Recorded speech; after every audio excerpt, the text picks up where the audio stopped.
Welcome back to Maritime Pakistan. Today, we are looking at the vast, isolated expanses of the open ocean and how we track the ships that cross them.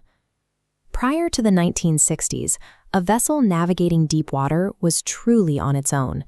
Ships relied almost entirely on traditional line-of-sight and shortwave radio to communicate.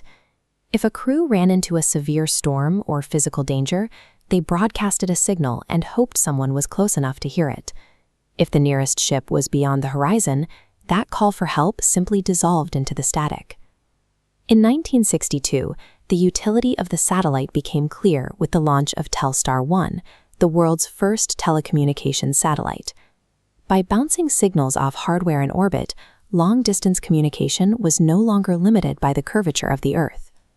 Inside this building, the London headquarters of the International Maritime Organization, officials immediately saw the utility of this new technology. Space offered the ultimate high ground to monitor the oceans and protect mariners who were otherwise entirely cut off from the mainland. Putting the hardware in space was only half the challenge. Connecting global coastal rescue stations, standardizing frequencies, and forcing shipping companies to install compatible equipment required a single, unified international rulebook. To draft that rulebook, the IMO convened a series of major conferences between 1973 and 1975. Diplomats and engineers gathered to build a framework that could universally apply to vessels from any nation. By 1976, they had an agreement. They adopted the Convention on the International Maritime Satellite Organization. This treaty carried a highly specific mandate: to fund, build, and maintain a space segment completely dedicated to maritime communication. This diagram illustrates the core architecture of the resulting system. Rather than hoping a nearby ship caught a radio call, an isolated vessel could shoot a distress signal straight up to a centralized satellite network. The satellite acts as an unblinking relay, immediately bouncing the signal down to a designated coastal rescue station. The organization, initially abbreviated to Inmarsat, began full operations in 1982. 6 years later, the IMO introduced a new regulatory standard called the Global Maritime Distress and Safety System, or the GMDSS. The GMDSS divided the oceans into specific zones. If a commercial ship intended to sail into designated sea areas, the law explicitly required them to carry certified satellite equipment. This gear had to be capable of triggering an automated distress loop directly to the satellite and receiving incoming navigational warnings.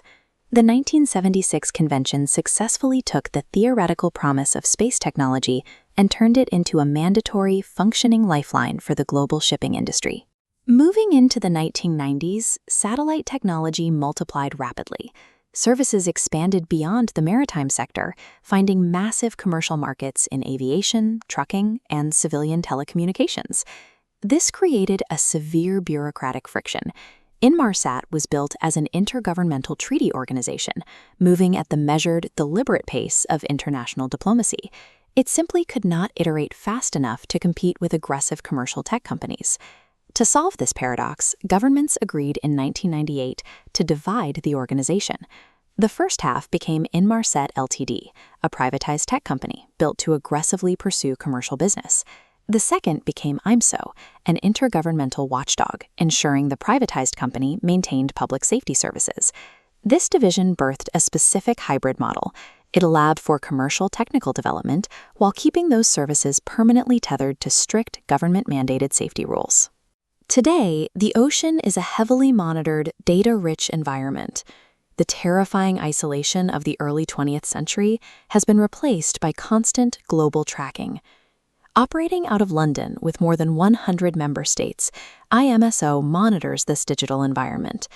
They are responsible for enforcing the IMO's strict performance criteria for any mobile satellite system deployed at sea.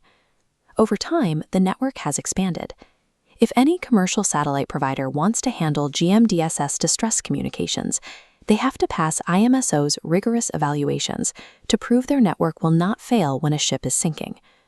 Currently, the IMO officially recognizes two major satellite communication systems to provide these life-saving services.